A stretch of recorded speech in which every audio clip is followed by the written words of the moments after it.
Sean bienvenidos y bienvenidas a una nueva edición de Juris al Paso. En el día de hoy nos acompaña Carolina Hernández, que se desempeña como jueza de la Cámara de Apelaciones en lo Penal de acá de la ciudad de Rosario, y en el día de hoy nos destina unos minutos de su tiempo con mucha generosidad. Bienvenida. Gracias. Bienvenida, Carolina. Muchas gracias por la invitación. Gracias. Un placer tenerte acá. Nos contaron que sos amiga de la casa desde hace muchos años. Y como para arrancar un poco, ya que estamos hablando de los inicios, sabemos que tu carrera inició dentro de lo que es el sistema de justicia penal juvenil. Entiendo en el momento en que todavía tenían las dos competencias, civil y penal. Exacto, sí.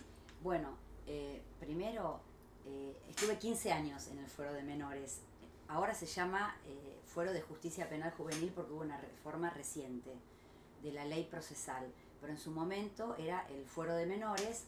15 años porque primero fui un tiempo, 8 años más o menos, secretaria penal del Juzgado de Menores número 3, y después, cuando se jubila el titular, concurso para ser jueza, y bueno, logro llegar a la magistratura en ese mismo juzgado, y ahí estuve 7 años como jueza, por eso digo 15 años, pero antes, bueno, yo ya venía, como yo siempre digo, soy una empleada del Poder Judicial que llegó con mucho esfuerzo a la magistratura, porque yo entré al Poder Judicial en el año 91 como empleada.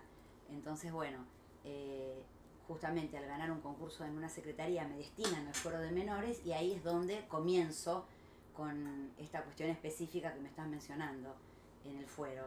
Y bueno, paso de las distintas funciones, y luego después concurso para la Cámara Penal, y estoy desde el año 2016 en lo que es ahora, se llama también porque hubo una reforma en el sistema penal de adultos, el Colegio de Jueces Penales de Segunda Instancia, desde el año 2016. Y ahí en la Cámara tenemos competencia plena, es decir, somos alzada de los jueces penales, pero también los jueces de menores. O sea que todavía seguís teniendo contacto directo con lo que fue tu fuero o gran parte de tu carrera. Sí, tal cual. Yo creo que esta entrevista incluso va a tocar un poco esa área indiscutiblemente, porque además nos hemos conocido con vos, Carolina, trabajando el que hoy es el Código Procesal Penal Juvenil, pero en su momento eran proyectos. Entonces hemos compartido un poco la linda hazaña y la linda expertise también de poder colaborar desde distintas miradas, cómo mejorar el sistema en la provincia de lo juvenil. Pero bueno, veníamos hablando antes que eso, digamos también, que la cuestión de tu rol en la Cámara hoy. ¿Nos puedes contar un poco cuál es la intervención por ahí? ¿En qué delitos concretos es donde que llegan hoy a la Cámara de la provincia, sobre todo con la reforma, ¿no? Por ahí, ¿nos podrías ilustrar un poco cómo funciona hoy? Bueno, desde la reforma, que ya lleva un tiempo, del año 2014, creo que ya se ha consolidado el nuevo sistema. Todo lo que es los casos que llegan al sistema penal se resuelven a través de un sistema acusatorio y oral. ¿Qué quiere decir esto? Acusatorio, donde toda la investigación que antes hacía el juez de instrucción en un sistema anterior, lo hace el Ministerio Público de la Acusación. Es decir, los que eran los fiscales antes, hoy se llaman Ministerio Público de la Acusación, y son los funcionarios que tienen a cargo la investigación de los hechos, el ejercicio de la acción y la promoción de la acción. Entonces, todos los casos se ventilan en audiencias orales y públicas, en los casos de mayores de edad, públicas. Claro. Porque en los de menores se ha modificado, como vos bien decís, y después querés lo mencionamos, como es el sistema juvenil. También son audiencias en el sistema juvenil, pero son reservadas, porque hay normas específicas.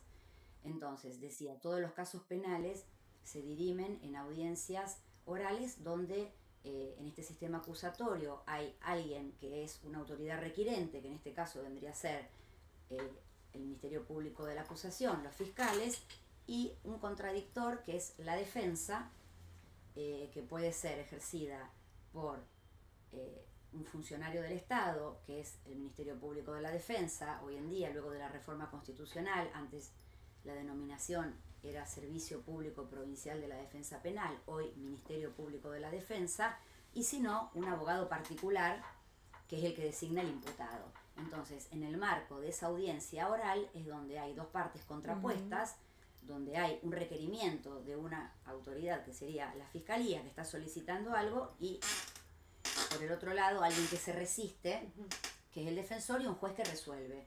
Un juez que resuelve en el marco de la oralidad también, porque también ha habido una reforma al código y donde se insta en todos los casos a resolver todo lo que es de trámite, estoy diciendo, no de sentencia, obviamente, no va a resolver un juez una sentencia oralmente, excepto que sea un caso de flagrancia o sencillo, pero se insta a que los jueces resuelvan en el marco de la audiencia y donde se le explique a las partes y sobre todo al imputado, que es el destinatario de la decisión, y también a la víctima, porque también tiene derecho a participar y a estar presente, cuál es la resolución y que se pueda comprender en términos sencillos, donde todos puedan ver por qué el juez decidió de una determinada manera, A o B, y que lo explica en el marco de esa audiencia. Entonces, los jueces lo que no tienen es facultades oficiosas, sino que los jueces penales intervienen a instancias de parte porque hay un requerimiento en un conflicto penal donde se está solicitando, en el marco de ese conflicto, una audiencia. También puede ser peticionada por la defensa, por ejemplo, donde se pida la revisión de alguna medida, por ejemplo, en caso de medidas cautelares, también puede ser instada un pedido de audiencia por la defensa. O sea que el juez siempre interviene a instancia de pedido de las partes, resolviendo lo que las partes le llevan en el marco de esa audiencia. Bien, clarísimo. Y Carolina, el tema de estas modificaciones que es evidente que han venido para quedarse y seguramente se van a ir profundizando, exigió seguramente un trabajo y exige, en su momento sí, pero me imagino que hoy también, un ayornamiento tanto de la judicatura cuando está en esas instancias de audiencia, como también de los profesionales que ejercen la defensa, ya sea del Ministerio Público de la Defensa o del abogado particular, porque la oralidad ha hecho que uno también se tenga que formar, ¿o no? Digo, vos notaste el cambio, porque seguramente el ejercicio lo viste. Sí. ¿Son desafíos que todavía tenemos o no? Y sumo algo también, la participación de las víctimas. Claro, por ahí eso, va. Exacto. Sí, la manera de litigar se modificó para los profesionales, porque antes estábamos en un expediente y era todo por escrito, con traslados, entonces me corrían un traslado para contestar, a lo mejor la acusación, y ahora es todo oral. Entonces, esto también modificó la manera de litigar, pero creo que ya lleva desde el año 2014 esta parte una buena experiencia donde ya advierto que está consolidado, pero el cambio es importante. Por ejemplo, yo desde mi experiencia lo noté, y es muy importante el cambio porque yo al venir del fuero de menores, donde todavía seguía el expediente escrito, yo como jueza de menores tenía todavía el expediente escrito, y cuando voy a la cámara ya me llegaban los procesos de mayores y de menores y la dinámica de trabajo era totalmente diferente. Si bien siempre se oralizaron todas las situaciones de recursos en la cámara, porque la ley 13.018 así lo establecía, lo que sean recursos de menores, en causas de menores iban a ser orales, pero la base de trabajo y de revisión era un expediente en menores. En cambio, el insumo de trabajo, cuando uno tiene que revisar un fallo en el sistema penal de mayores, son las audiencias, donde el juicio es oral, es público y está todo grabado y filmado. Entonces uno escucha las quejas de la parte que viene en el recurso a la Cámara, luego escucha a la contraparte y lo que hay que revisar es toda la prueba que esté cuestionada en el marco de ese recurso, y lo que hay que revisar son estos videos, estas grabaciones, y ya no es más el expediente. Entonces pasaste por todo y llegaste como a esta convivencia dentro de un sistema nuevo y otro sistema no tan nuevo, que después, bueno, entiendo que por todo lo que comentaron se modificó.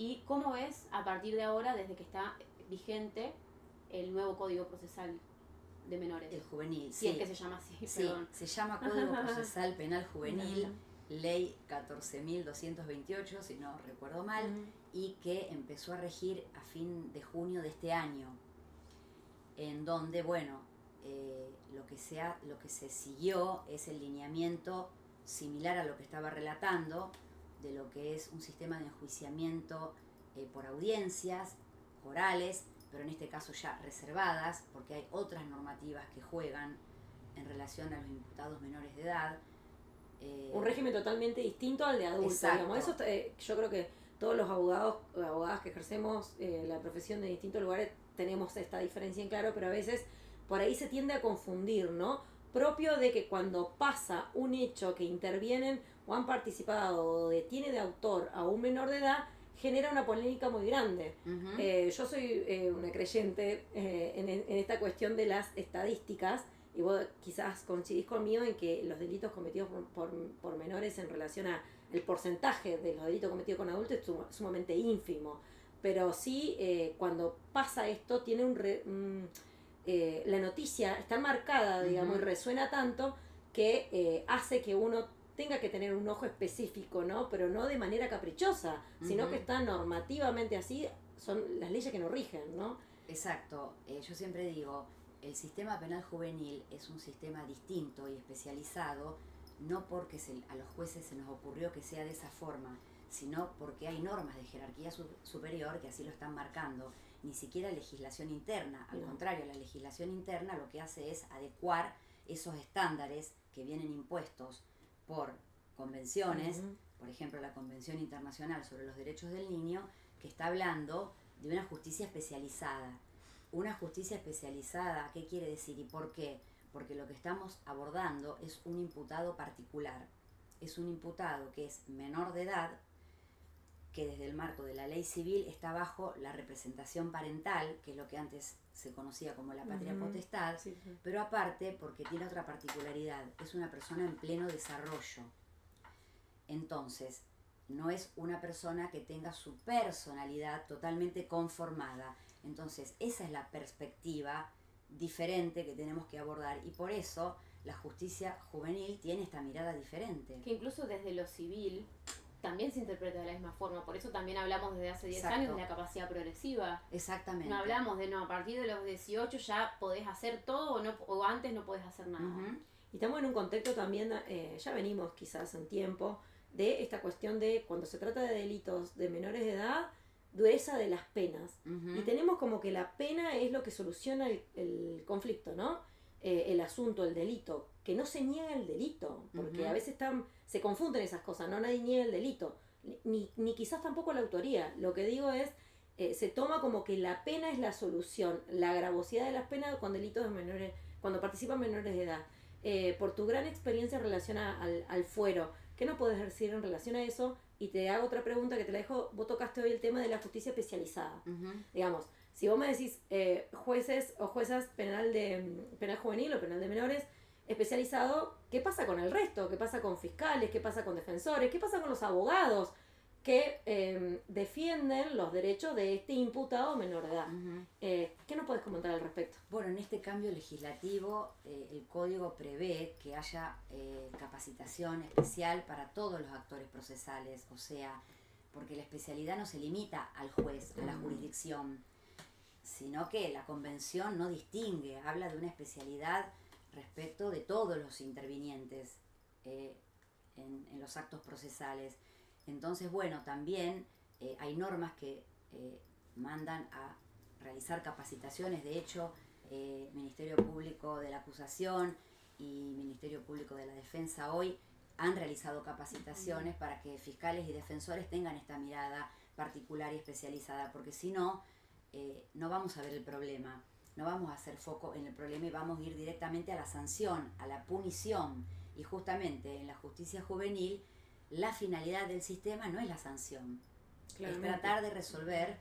Por otro lado, no vamos a negar que, que en última instancia puede haber una sanción, porque estamos dentro del derecho penal. Sí, claro. Pero no podemos olvidarnos que tenemos obligaciones de protección integral que también son de la misma convención. Entonces necesitamos que todos los operadores tengan esta mirada de la protección integral. Creo que, bueno, esto también, digamos, es una responsabilidad profesional para todos. También abarca al profesional de la matrícula y que de hecho se los ve especializados en las audiencias y comprenden el conflicto y el fenómeno, porque hace también a la responsabilidad profesional si un abogado va a representar a un menor como defensor, de conocer la normativa aplicable, obviamente que sí. Pero bueno, la finalidad de la justicia juvenil, si vamos a la convención, es siempre que el joven pueda asumir una función constructiva en la sociedad. Fíjense, más allá de la rehabilitación y todo lo que podríamos decir, los lineamientos resocialización, rehabilitación, que no es ajeno al sistema penal en general, pero es mucho más constrictivo en esa finalidad en la justicia penal juvenil, porque en la misma convención, en uno de los artículos, dice tratar de que el joven asuma una función constructiva en la sociedad. Hay que tratar de bregar, y yo siempre digo, de el contenido pedagógico que tiene la justicia juvenil, y por eso rescato la oralidad actual, donde el joven va a ver que hay una persona que es el acusador, que está explicando que lo está imputando por un hecho que es delictivo y cuáles serían las evidencias, y hay un defensor que está haciendo su parte, pero que si al final del camino lo hallamos responsable, pueda internalizar en el marco de un debido proceso, ¿no es cierto?, donde se respeten las garantías y haya tenido posibilidad de defenderse, de ofrecer prueba y controlar, que al final el Estado se expide para ver si el hecho lo cometió o no. Y si el hecho lo cometió y tiene responsabilidad, que eso no sea en vano, y por eso digo la función pedagógica, que le pueda servir para lo que tratamos de ver, pueda internalizar la responsabilidad subjetiva, para que le pueda servir en un futuro para justamente esto, asumir una función constructiva en la sociedad y pueda entender e internalizar que su conducta disvaliosa perjudicó a alguien. Hay alguien del otro lado, y ahora quiero volver a la víctima que me habías preguntado y lo omití, que hay alguien del otro lado que sufrió el perjuicio por el hecho que cometió. Sí. Si yo puedo, como joven adolescente que cometí el delito, poder internalizar esa situación, creo que es muy constructivo. Esto es algo que también, y volviendo al rol de las víctimas, el sistema también tuvo que hacer sus adaptaciones, porque como que la víctima era la eterna olvidada del sistema penal. En una época se decía la víctima de nada. Lo que viene a buscar es venganza. Esto está totalmente superada, esta idea. Bueno, la víctima puede participar si se constituye como querellante, es decir, como parte formal en el proceso. La víctima tiene derecho a la información y a participar por su condición de víctima. Esto ya directamente está consagrado en legislación nacional y provincial también. Sí. Entonces, también se ha modificado esto y se han establecido instancias específicas dentro del trámite de la causa penal, ya sea de mayores o de menores, para escuchar a la víctima. Y que el juez en esa audiencia, aparte de escuchar al fiscal, aparte de escuchar al defensor, el imputado, si quiere hablar, puede hacerlo, es un derecho, no está obligado, también escucharla a la víctima, si quiere ser escuchada, por supuesto. Claro. No vamos a revictimizar a nadie, tiene el derecho a participar. Si quiere, puede venir. Si quiere ser escuchado, puede ser escuchado. Y esa en una instancia de la oralidad también, obviamente preservando su situación, porque también la ley prevé que pueda minimizarse las molestias. Si quiere participar por Zoom, puede participar. Si quiere preservar su identidad, puede preservarse su identidad. Está todo previsto. Incluso hay víctimas que participan y salen por Zoom y la imagen no se exhibe en la pantalla. Esto se incluso respeta. Con acompañamiento, lo digo tanto para la víctima como en el caso acá que estamos hablando de jóvenes. A veces uno peca de decir menores, pero propio de la ley nacional también, que ahora vamos a tocar eso. Digamos, jóvenes, digamos, digo que a veces hay también, la misma ley de víctima creo que lo prevé, que es este acompañamiento que no solamente es en el debido proceso, pero hacia el debido proceso, que es el acompañamiento de otras disciplinas.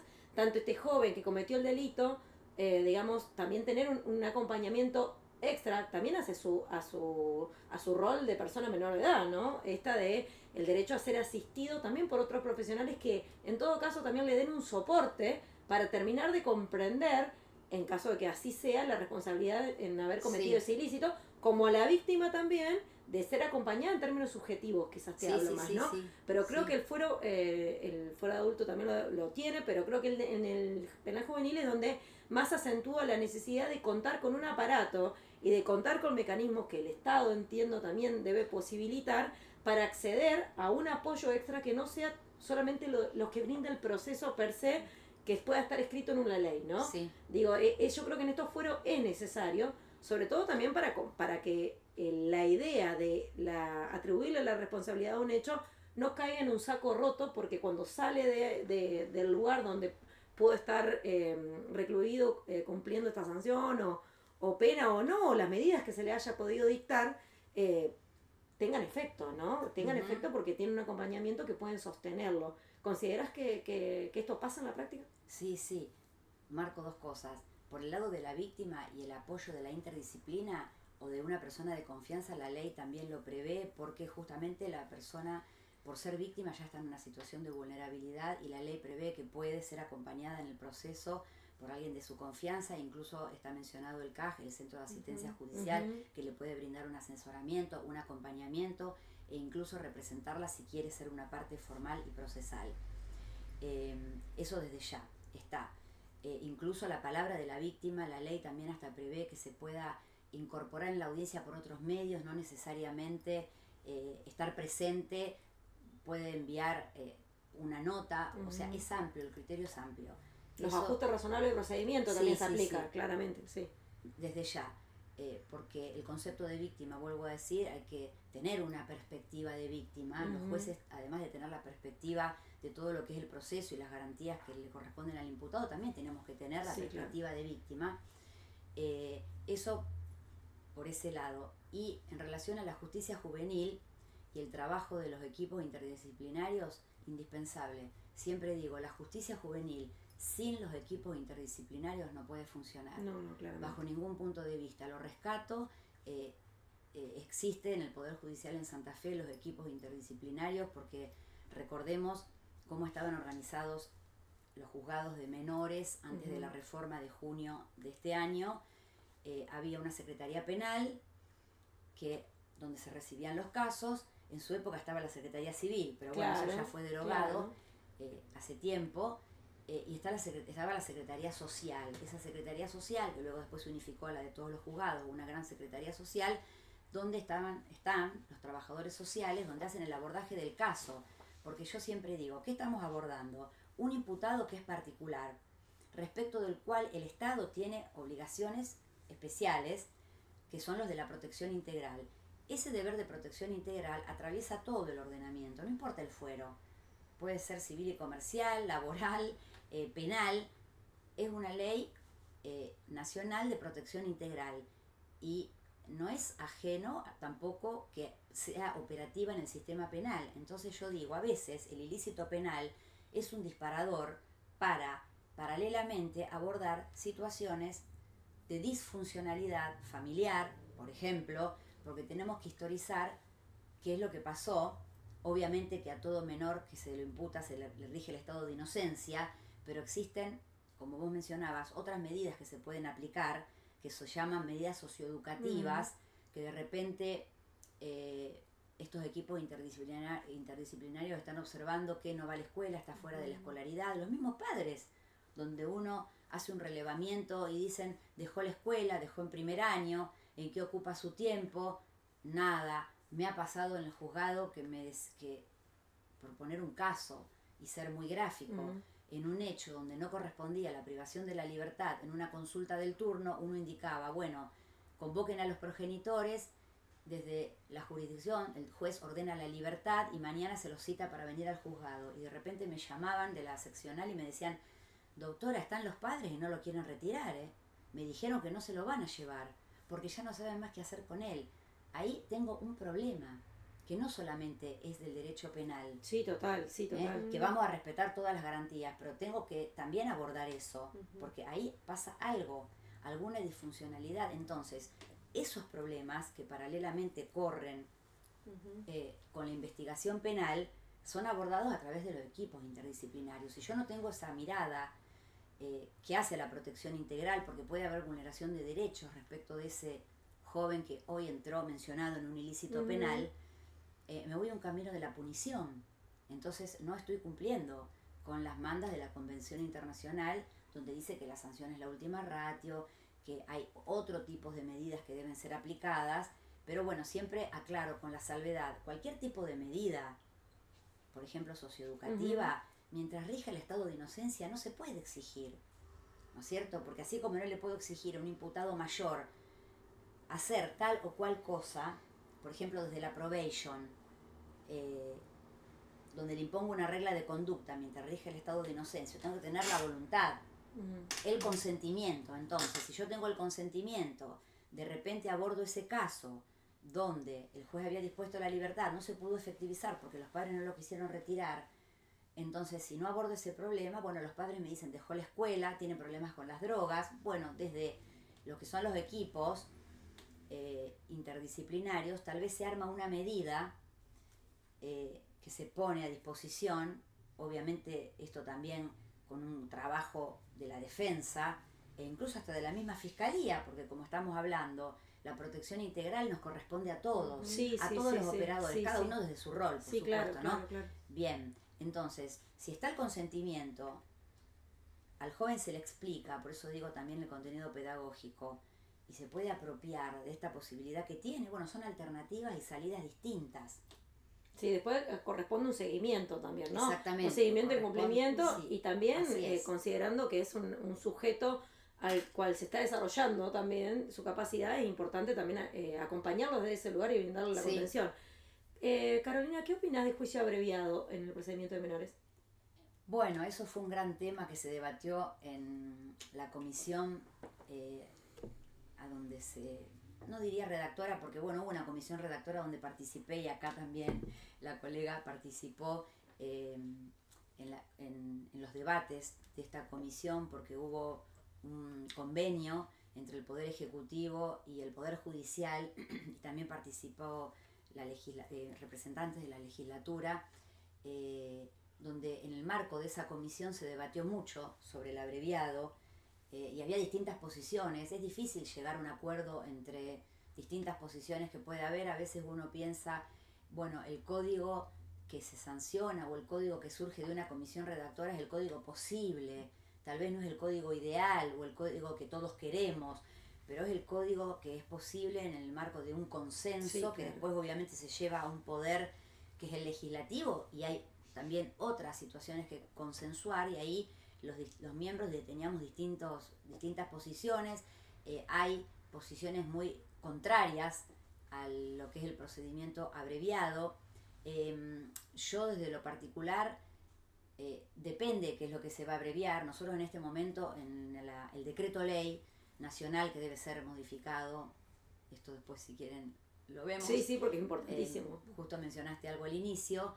Tenemos la cesura. Primero se analiza la responsabilidad del joven y luego si corresponde pena o no. Y la pena nunca va a poder ser impuesta si no tiene 18 años de edad. Esto es la ley nacional. Esto es marco normativo. Entonces, nunca me cerró el abreviado en materia juvenil si lo que yo voy a abreviar es la responsabilidad para ir directo a la pena. Porque entonces, en definitiva, no estoy cumpliendo esta cesura y este corte, porque esta cesura que se hace es para ver que, conforme el actual modelo, es que si yo, luego de un seguimiento de un año, cumplo la finalidad, que es que el hecho sea una cuestión aislada en la vida de ese joven, también hay que ver el hecho, la gravedad, la modalidad, ahí no es lo mismo, ¿no es cierto? Hay un montón de situaciones que evaluar, pero si cumplo la finalidad desde lo que es la ley, puede ser merecedor de la absolución por innecesariedad de pena, pese a que antes fue hallado responsable. Entonces yo no puedo hacer un abreviado para ir directamente a la pena, porque estoy obviando el régimen de la especialidad. Entonces, lo que se contempló y lo que salió finalmente sancionado es un abreviado sobre la responsabilidad, suponiendo, vamos a un caso donde hay flagrancia, donde es arrestado, a lo mejor, supongamos un arrebato callejero, en flagrancia está todo filmado y la víctima lo reconoce y es detenido con las pertenencias de la víctima. Ir al juicio para ver si es el autor de ese hecho o no, bueno, lo evaluará el defensor, pero se pensó, bueno, en ese tipo de casos se podría abreviar la responsabilidad. ¿Y cuál sería el beneficio? Porque en un abreviado, que es una negociación, todas las partes ceden. ¿Y quién va a renunciar a ir a un juicio oral y público y poder ser declarado inocente? Porque es un derecho que tiene el imputado, no importa la edad, es un derecho. ¿Qué beneficio puedo obtener? Bueno, entonces lo que se legisló es que se puede abreviar la responsabilidad y eventualmente en caso de condena, luego de este seguimiento que necesariamente vamos a tener que hacer, el fiscal, el Ministerio Público de la Acusación se compromete a que si esto no resulta el seguimiento, va a pedir una sanción que va a tener un límite. Por ejemplo, una condena de ejecución condicional, no sé, etcétera. Hoy lamentablemente yo siempre digo, la gran asignatura pendiente es tener un catálogo distinto de sanciones. Hoy yo tengo un régimen especial, tengo estas medidas socioeducativas que son durante el trámite, pero ¿qué sanciones puedo aplicar? Si al final del camino corresponde aplicar una sanción, yo tengo el artículo 5 del Código Penal, prisión, reclusión, multa e inhabilitación. A lo sumo lo que puedo hacer es dar una reducción, que es la reducción de la tentativa, aunque el hecho sea consumado en cuanto al monto, o una condena de ejecución condicional. Pero no más que eso, yo no puedo sancionar con trabajo comunitario, no puedo sancionar con una orden de orientación y cuidado que están en la convención como medidas, pero se toman para el trámite. Pero no puedo que esas sean las sanciones, y eso es la gran asignatura pendiente también a reformar, porque si no, en definitiva la sanción es casi la misma que el mayor con a distinto monto de pena. Sí, llegas al mismo, Sí, claro. al mismo Sí, final, sí. pero con distintos caminos. Exacto. Sí, que incluso a veces hay algunos debates, veníamos conversando recién, que hasta en la terminología, cuando decimos inimputable o no punible, Sí. que parece lo mismo, pero no es lo mismo, claramente que no es lo mismo. Exacto, que no es lo mismo. Entonces, Bueno, ese es el otro. Es otro debate, ¿no? Entre esta cuestión de La inimputable o división. no punible. Exacto. Genera un poco el fuero también esto, propio de los dilemas y los derechos que están en juego, Sí, ¿no? sí. Y creemos también, recién también hablábamos de los intentos de reforma a nivel nacional. Ujú. Acordate que Sí. estamos en un decreto de la época de la dictadura. Exactamente. Digamos, ¿por qué se trunca, en términos personales lo hablo claramente, por qué se trunca tantas veces que todos los gobiernos que han pasado han intentado trabajar en una ley, ¿no? Tiene que ver un poco con esto que hablábamos de la discordancia de los puntos centrales entre los bloques, bueno, lo que ha sido las cámaras, digamos, la conformación de las cámaras, ¿crees que es por ahí una cuestión que se posterga? No, yo creo, primero aclarar una cosa, recordemos que sí, que hay dos categorías de menores a abordar, punibles y no punibles. Claro. La ley, el decreto ley 22.278 dice, no dice inimputable, dice que es no punible, no se le puede aplicar pena. Eso no es un capricho de los jueces, eso es la convención. Hay un artículo de la Convención de los Derechos del Niño que dice, los estados parte, y la Argentina suscribió la convención, se comprometen a determinar que a determinada edad se presume que el menor no tiene capacidad para infringir la norma, o sea que ya está marcando que tiene que haber una categoría de no sancionables, no punibles. La convención no dice a qué edad, no. Cada gobierno es soberano, esto es una decisión de política criminal, cada estado lo establece.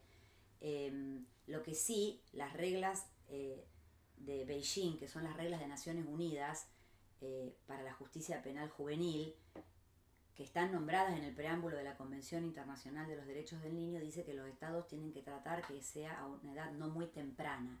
Estas son las pautas, por eso están las dos categorías, no es un capricho de los jueces. Bueno, dicho eso, ¿qué pasa con estos intentos de reforma a la ley nacional? Por un lado creo que sí, que no se dan los consensos políticos, pero por el otro creo que es un tema muy delicado y que somos todos conscientes que todos estos jóvenes que están mencionados pueden ser los hijos nuestros.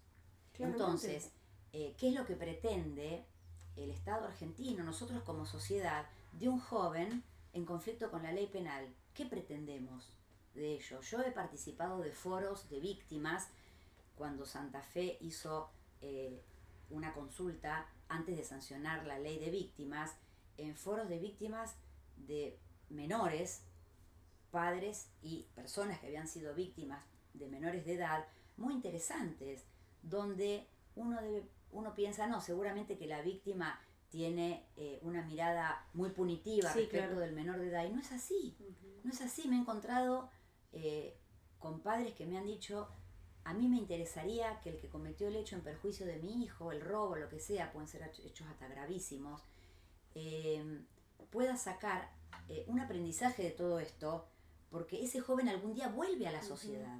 Sí, claro. Supongamos que se aplica una pena porque el hecho es grave. Ujú. Tenía 17 años. La pena se va a poder aplicar con 18, como aclaré, Ujú. la ley nacional. Ujú. Pero cumplida la pena, como cualquier persona que cumple una pena, pero más en un adolescente que cometió el hecho siendo adolescente, todos nos ponemos en ese lugar, que pueden ser nuestros hijos. Bueno, entonces, creo que hay que dar el debate en el ámbito que corresponde, natural, que es el Congreso de la Nación, y decir entre todos qué es lo que pretendemos de un sistema penal juvenil. Y creo que no es fácil. No, aparte de la sociedad que queremos, ¿no? Exacto. Es la sociedad Sí. también que viene después de lo que No, uno está. y también esto que todos tenemos responsabilidad de Sí, cierta forma. sí, total. Por más que nos Sí, toque total. o no nos toque Sí. de cerca, nos toque de lejos, de lejos lo conozcamos o no. En esto yo, cuando te escuchaba, pensaba, digo, ¿por qué desde el fuero civil, que es lo que más conozco, hablar de las figuras de abogados, niños, adolescentes, hoy no nos es nada anormal, ni Exacto. nada raro, no nos asusta, no Mm. nada. Hablar de la Convención Internacional de los Derechos del Niño tampoco, lo tenemos como el primer bastión que vos llevás cuando tenés en un proceso alguna persona menor de edad que se le estarían afectando sus derechos, sobre todo en procesos de familia, y por qué para lo penal nos cuesta tanto entender que ambas cosas que son derechos que tiene a donde vaya, ¿no? Esa Exacto, a donde distinción no es que hay vaya. una Sí, convención sí, sí. puntual para los menores o los jóvenes en situación con el delito penal, no, es la misma. Sí. Sea donde vaya, puede estar como víctima incluso. Sí, incluso. ¿Eh? A veces nos pasa también cuando tenemos estas conversaciones con colegas, ¿no? Así como vos, que se dedican al fuero, a veces decimos, a veces lo vemos como muy riguroso, incluso a veces el proceso penal, para la incorporación de nuevas figuras que no son nuevas figuras, en realidad ya vienen conversándose en otros foros hace un montón de tiempo, porque el proceso penal requiere ciertas cuestiones técnicas, ¿no? De idoneidad técnica que quizás el proceso civil no. Entonces, por ahí vamos a la base de que estamos hablando de niños, niñas y adolescentes, de jóvenes. Siempre, Exacto. No, en el hablamos fuero de, que ya sea como Sí, víctima, sí, sí. ya sea como Y esto víctima, es una responsabilidad, como dice ella, de todos. Porque Sí, si ustedes sí, se total, fijan, la sí, Convención total. Americana de Derechos Humanos, uno de sus artículos dice que las personas menores de edad requieren protección especial, primero de la familia, después dice de la sociedad, y después dice del Estado. O sea, por eso digo, nos abarca a todos. Sí, sí, es transversal. Porque ahí ya está mencionándose que también de la sociedad. Por eso digo que es un tema muy delicado, que más allá a veces de no lograrse los consensos políticos, creo que no se logran muchas veces por esto. Porque Y hay hay mucha algo conciencia cultural, de que es hay delicado algo, el ahí tema. va. Creo que hay algo cultural también, Caro, ¿no? Creo que hay algo cultural que atraviesa a lo que es el conflicto juvenil, ¿no? Sí, sí, sí. Hay algo cultural porque cuando hablábamos hoy, no he hablado del abogado del niño, figura de hace muchos años, digamos, también en la provincia por ahí, en los otros fueros lo tenemos bastante aceitados, pero cuando hablamos de que el niño, el adolescente se expresa, hasta a veces tenés que hacer docencia de que tiene derechos, ¿no? Totalmente. Y yo digo, si en ciertos fueros tenés que hacer esa docencia, imagínate en fueros que por ahí estamos regidos por un decreto ley a nivel Exacto, nacional, ¿no? exacto. Entonces, digo, son cambios culturales Sí. también que ameritan que veamos desde la integralidad. Sí, que Y- creo sí. que en el fuero de mayores, ahora con esto del juicio por jurados, ahora que gran parte de la sociedad va a tener que estar en los zapatos incómodos de decidir sobre la libertad o no de una persona, creo que quizás estaría bueno hacer ese ejercicio, ¿no? Como para sacar un poco la mirada porque pareciera que en lo penal juvenil hay una sola salida y es punitiva siempre. Claro. ¿Y juicio por jurado en juvenil? Bueno, justamente esto es un tema que... Juvenil Mari es un Velo, tema, Caro. Sí, Ey, juvenil es un tema. juvenil es La un quiero tema. citar a Mari Velo, Sí, porque claro. es una referente en la materia, Sin y duda. ella lo que dice es que si ustedes se fijan, el corpus iuris de la justicia juvenil y todo lo que son el garantismo especializado, porque sabemos que todo imputado tiene garantías, ¿no es cierto?, que son la Constitución, pero acá hay un garantismo especializado porque hay un plus de garantías. No está mencionado el jurado popular para juzgar justamente a los menores de edad, porque se está hablando de una justicia especializada. Entonces, si yo hablo de una justicia especializada, el jurado no la tiene, pero esto es muy polémico. Pero bueno, de alguna manera comparto esa mirada. Sí, claro. La comparto. Sí, sí. Porque es diferente. Ella dice que está totalmente alejado de lo que es lo que son el plus de garantías de los jóvenes imputados, el sistema de jurados. Sí, Así que bueno. es como una discusión, por supuesto, salvando el tema, es una discusión entre la aplicación del abreviado para el fuero Sí, o también, esto, porque también. hay otra doctrina que sostiene que son garantías, ¿no? Que le da garantías, como si los adultos pueden acceder a ese tipo de garantías, ¿cómo puede ser que los jóvenes no? Digamos, entonces es un gran debate. La verdad que el fuero da para... Pero desde la especialización de la es muy justicia es difícil. Es muy Una difícil. cosa que quería decir que es importante cuando hablábamos de los gabinetes y la cuestión especializada, es interesante también que en la justicia juvenil haya programas alternativos de tratamiento de las causas o salidas alternativas, porque en el sistema de mayores los hay, la probation, distintos tipos de salidas alternativas, y no el juicio oral y público, ¿no es cierto? Y que es importante porque está el catálogo en el Código Procesal Penal Juvenil y lo que son los programas de justicia restaurativa. Sí, claro. Que esto es fundamental, importante, y sería bueno que los podamos empezar a implementar o que estén los recursos para eso, porque son programas muy interesantes donde participa el menor imputado. Hay que ver los casos, por supuesto. Sí, ¿no? sí, por supuesto. Y también participa la víctima con otra mirada y con un facilitador de ese acercamiento, y también tiene una construcción muy pedagógica. Sí, incluso las mediaciones. Claro. Las mediaciones, hay muchos delitos que claramente, a veces un colega me decía, se disculpó, lloraron y se abrazaron. No me olvido más de cuando trabajábamos el proyecto de reforma, se disculpó el adolescente, se abrazaron y lloraron. Ahí está restaurado el conflicto. Todo, la sociedad, Carolina. Sí, la sociedad, el mensaje, me acuerdo desde ese momento, que me dijo eso, se disculpó, lloraron y se abrazaron. Sí, digamos, el mensaje, que hay casos y casos, por supuesto, ¿no? claramente, no hay duda, pero a veces eso es más sanador que cualquier tipo de punición, ¿no? Y por lo que yo decía, la responsabilización subjetiva, y que pueda asumir una función constructiva en la sociedad, y entendió que su accionar disvalioso perjudicó a alguien. Sí, y se hizo cargo. Es una muestra para todo, ¿no? Y una enseñanza a nosotros también, que forman parte de nuestra sociedad, ¿no? Somos nosotros también participando en eso. Exactamente. Así que, bueno. Bueno, creo que hemos podido en este tiempo atacar algunos de los frentes que tiene abierto este gran tema. Segunda versión. Como les decimos a todos, estás comprometida, no invitada, estás comprometida a volver. Sí. La verdad que fue un enorme placer. Yo que no vengo de este lado, la verdad que me fue sumamente ilustrativo. Seguramente lo va a ser para los colegas que nos siguen. Nosotras siempre al final los invitamos y las invitamos a que le dejen una reflexión a los colegas, las colegas, que por lo general apuntamos a veces un poco más a los jóvenes, en tu caso quizás a personas que estén con intenciones de hacer su recorrido judicial y llegar a la magistratura. ¿Qué les podés compartir hoy? Sobre todo el fuero que te dedicas, ¿no? Sí, bueno, primero les agradezco la invitación, me sentí muy cómoda y muchísimas gracias. Un placer. Una reflexión que quería hacer primero para los abogados litigantes, sí, por favor. de lo que es la reforma de lo que es el sistema juvenil. Creo que se les va a facilitar mucho poder litigar también al abogado penalista en lo que es la justicia juvenil, porque es similar el sistema al que viene rigiendo en el sistema de adultos.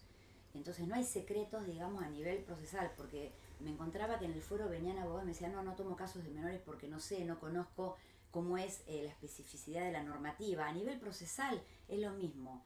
A nivel trámite me refiero. Sí, eso se le facilita mucho al abogado litigante porque es el mismo sistema. Después están las especificidades que tienen que ver con las medidas, pero que están todas explicadas en el código fácilmente. Así que bueno, eso era un mensaje que quería dar que me parecía importante, no que parecían dos mundos paralelos. Sí. La justicia penal por un lado de mayores y la justicia juvenil por el otro, con el expediente inscrito y los traslados. No hay que tenerle miedo a la incumbencia. Exacto. Y a nivel de consejo para los jóvenes y el que se quiera dedicar a la magistratura, bueno, que siempre hay que capacitarse, uno nunca deja de estudiar, siempre estamos sometidos a hacer cursos, a rendir, que bueno, que es un trabajo de mucha responsabilidad como cualquier otro trabajo, y que uno lo asume con mucho compromiso, y porque la trascendencia social del rol lo advertimos, pero como en todos los trabajos y en todos los roles, cada uno desde su lugar profesional lo tiene que asumir con compromiso y responsabilidad, y desde este lado también. Y que bueno, que hay instancias de concursos y que aliento a que se presenten, y que bueno, y que es posible. Ya les digo, yo me considero una empleada judicial, una empleada del Poder Judicial que pudo llegar a la magistratura. Sí. ¿Por qué no entonces hacerlo y hacerles la carrera judicial? Sí. Muchas gracias por tu tiempo por y gracias favor, por venir. Gracias. Colegas, hoy nos despedimos con Carolina Hernández, que nos ha acompañado en esta entrega de Juris, y nos vemos en la próxima. Gracias.